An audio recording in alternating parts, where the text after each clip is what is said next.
మే 13న జరిగినటువంటి general elections ఏవైతే ఉన్నాయో వాటికి సంబంధించినటువంటి కౌంటింగ్ ప్రాసెస్ అనేది మనకి జూన్ 4వ తారీఖున జరగబోతుంది. ఈ కౌంటింగ్కి సంబంధించి మన టీచర్స్ కూడా కొంతమందికి కౌంటింగ్ ఏజెంట్స్గా డ్యూటీ పడింది. సో మొదటిసారి ఈ ఎలక్షన్కి సంబంధించిన కౌంటింగ్ ఏదైతే ఉందో దానికి అటెండ్ అవుతున్నటువంటి టీచర్స్ ఎవరైతే ఉన్నారో వారికి సంబంధించి ఈ కౌంటింగ్ ప్రాసెస్కి సంబంధించినటువంటి కొన్ని ముఖ్యమైనటువంటి సూచనలు ఏవైతే ఉన్నాయో వాటి గురించి ఈరోజు వీడియోలో మనం డిస్కస్ చేసుకుందాం. ఛానల్ కనుక ఎవరైనా మొదటిసారి చూస్తూ ఉంటే ఛానల్ని సబ్స్క్రైబ్ చేసుకోండి. ఇంకా ఎన్నికల ఫలితాల కౌంటింగ్ ప్రాసెస్కి వచ్చేసరికి కౌంటింగ్ కేంద్రాలు ఏవైతే ఉన్నాయో ఆల్రెడీ మనకి 2 ట్రైనింగ్లు అనేవి ఇవ్వడం జరుగుతుంది. ఈ సెకండ్ ట్రైనింగ్ అప్పుడు ఎక్కడైతే వెన్యూ ఉందో వెన్యూకి సంబంధించినటువంటి ఆర్డర్ కాపీ ఇస్తారు. ఆ వెన్యూకి సంబంధించి ఉదయం 6 గంటలలోపు కౌంటింగ్ జరిగేటటువంటి కేంద్రం ఏదైతే ఉందో దానికి అందరూ కూడా చేరుకోవాలి.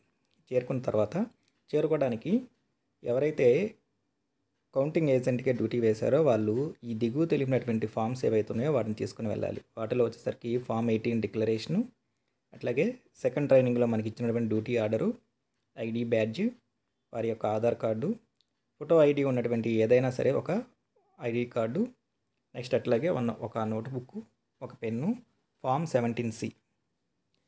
నెక్స్ట్ ఒకసారి కనుక కౌంటింగ్ స్టార్ట్ అయిన తర్వాత మధ్యలో విరామం ఉండదు కాబట్టి ఈలోపే టిఫిన్ ప్రాసెస్ ఏదైతే ఉన్నది, అట్లాగే ఎవరైనా పేషెంట్స్ ఎవరైతే ఉన్నారో వారికి సంబంధించి వారి యొక్క ట్యాబ్లెట్స్ ఏమైనా ఉంటే అలాంటివన్నీ కూడా ముందే తీసుకుని కౌంటింగ్ రూమ్లోకి వెళ్ళడం అనేది ముఖ్యమైనటువంటి ఇంపార్టెంట్ సూచన. నెక్స్ట్ తర్వాత వచ్చేసరికి సెల్ ఫోన్స్ ఏవైతే ఉన్నాయో అవి కౌంటింగ్ సెంటర్లోకి మనకి నాట్ అలౌడ్ కాబట్టి సెల్ ఫోన్స్ ఏవైతే ఉన్నాయో అవి బెటర్ టు తీసుకెళ్లకుండా ఉండటమే మంచిది. ఎందుకంటే ఒకసారి తీసుకెళ్ళిన తర్వాత మళ్ళీ బయటకు వచ్చే అవకాశం ఉండదు కాబట్టి మార్నింగ్ ఎప్పుడైతే కౌంటింగ్ స్టార్ట్ అవుతుందో స్టార్ట్ అయిన దగ్గర నుంచి కౌంటింగ్ అంతా కంప్లీట్ అయ్యేంత వరకు కూడా మనకి ఎక్కడైతే టేబుల్ అలాట్ చేశారో ఆ టేబుల్ దగ్గర కూర్చోవాల్సి ఉంటుంది. ఇంకెక్కడికి వెళ్ళడానికి అవకాశం లేదు కాబట్టి సెల్ ఫోన్స్ ఏవైతే ఉన్నాయో వాటిని తీసుకెళ్ళకూడదు.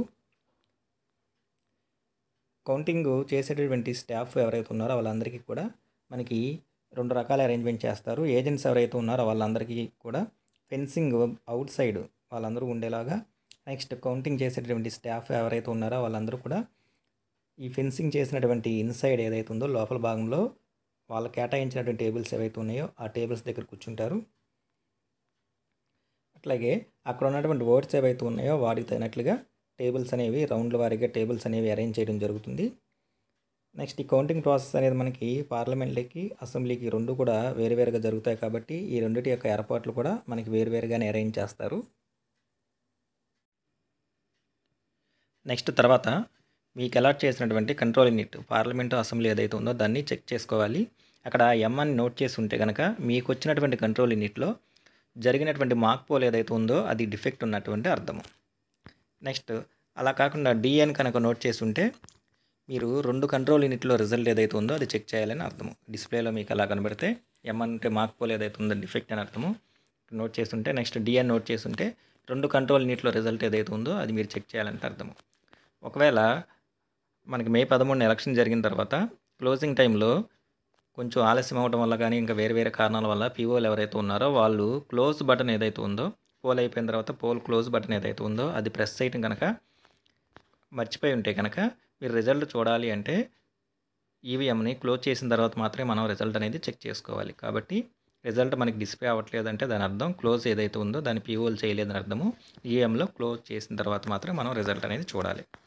నెక్స్ట్ తర్వాత ఒక్కొక్క టేబుల్ వద్ద ఒక్కొక్క కౌంటింగ్ సూపర్వైజరు, ఒక కౌంటింగ్ అసిస్టెంట్ మరియు ఇంకొక మైక్రో అబ్జర్వర్ 3 ఉంటారు.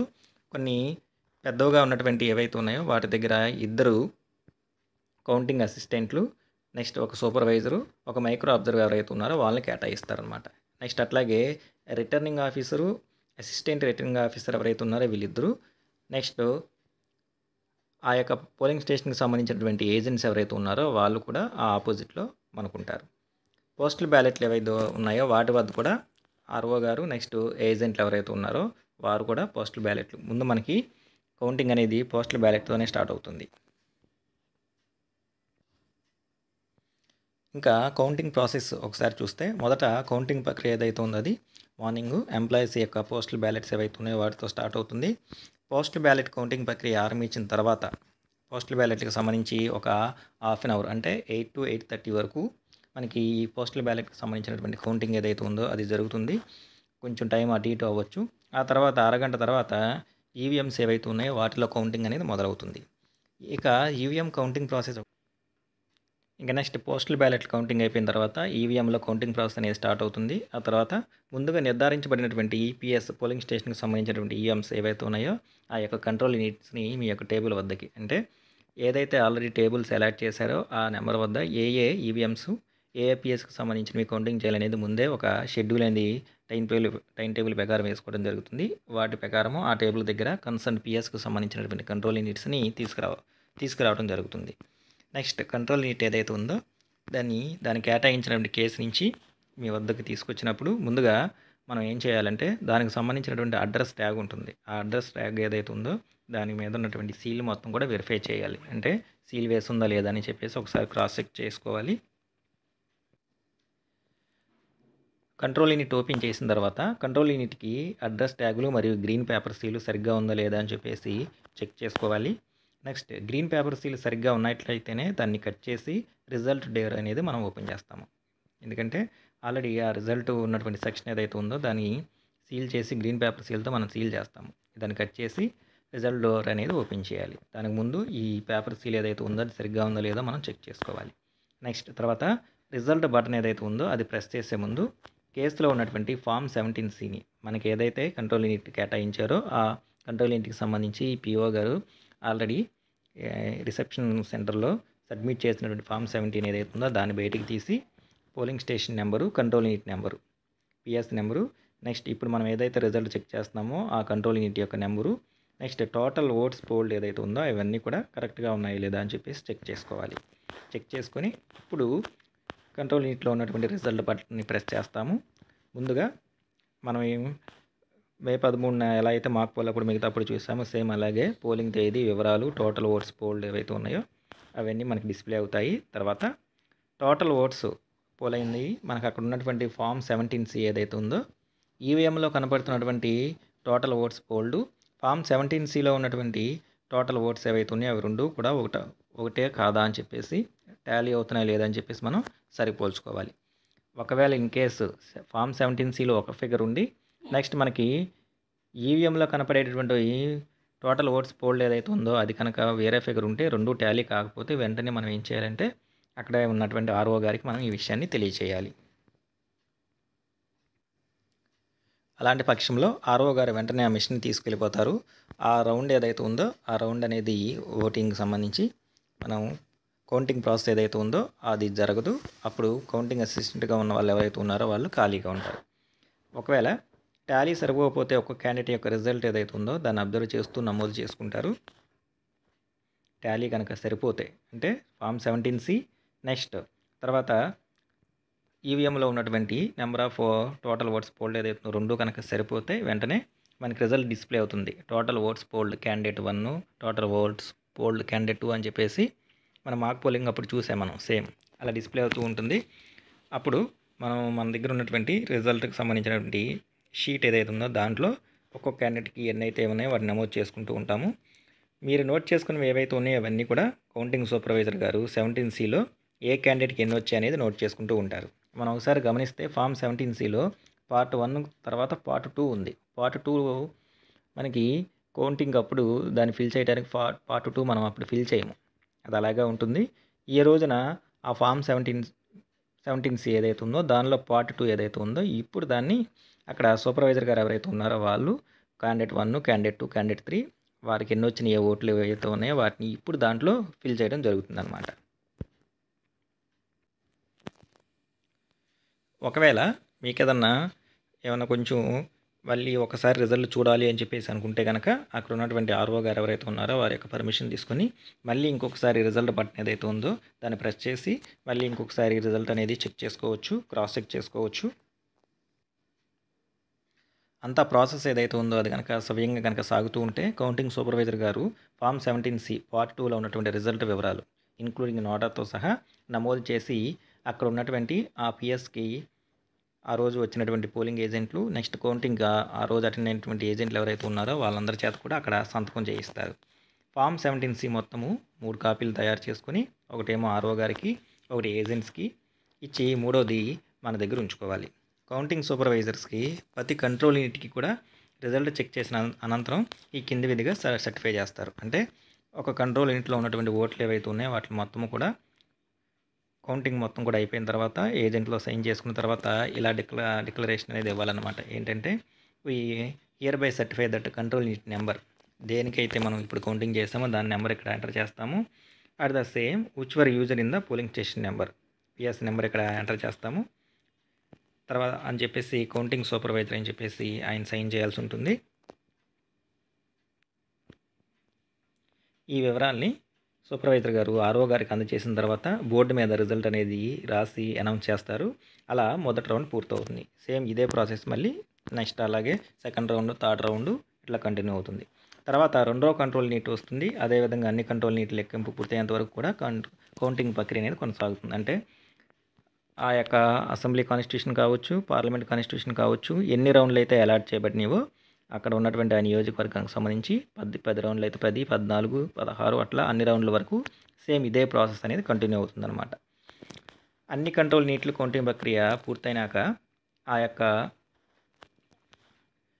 మనం ఏదైతే చెప్తున్నామో దానికి సంబంధించి లాటరీ పద్ధతిలో ఆ కాన్స్టిట్యూషన్కి సంబంధించి లాటరీ పద్ధతిలో ఒక 5 వివిప్యాట్లు ఏవైతే ఉన్నాయో ఆ వివిప్యాట్లు తీసుకొని వాటిలో నుంచి వివిప్యాట్ క్యాబిన్లో ఉన్నటువంటి ఓటర్ స్లిప్స్ ఏవైతే ఉన్నాయో వాటిని కూడా కౌంట్ చేస్తారనమాట. అంటే మొత్తము కాదు, వాటికి సంబంధించి ఏవైనా ఒక 5 పిఎస్ల నుంచి తీసుకున్నటువంటి వివిప్యాట్ల స్లిప్లు ఏవైతే ఉన్నాయో వాటిని కౌంట్ చేస్తారు. మొత్తము ఓటర్ స్లిప్లు ఫామ్ 17C మరియు కంట్రోల్ యూనిట్లో టోటల్ సరిపోయిందో లేదో టాలీ చేస్తారనమాట.